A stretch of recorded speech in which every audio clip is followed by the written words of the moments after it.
सैफ अली खानवर हल्ला करणारा संशयित आकाश कनोजिया याला अटक। छत्तीसगड मधल्या दुर्गमधून ठोकल्या बेड्या। बीड संतोष देशमुख हत्येप्रकरणी 6 आरोपींना कोठडी। कोर्टाने सुनावली 14 दिवसांची न्यायालयीन कोठडी।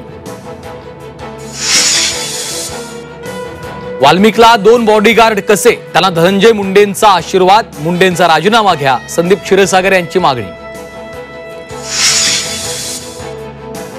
22 आणि 23 जानेवारीला जंतर मंतरवर ईव्हीएम विरोधात आंदोलन।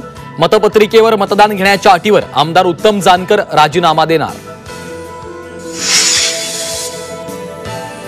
10वी-12वी बोर्ड परीक्षेच्या हॉल तिकिटावर जात प्रवर्गाचा उल्लेख।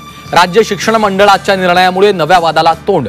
विद्यार्थ्यांच्या हॉल तिकिटावर जातीचा उल्लेख कशासाठी, विरोधकांचा सवाल।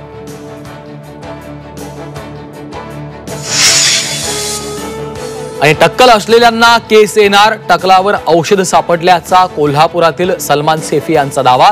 औषध घेण्यासाठी मुंबई पुण्यासह देशभरातल्या नागरिकांची गर्दी।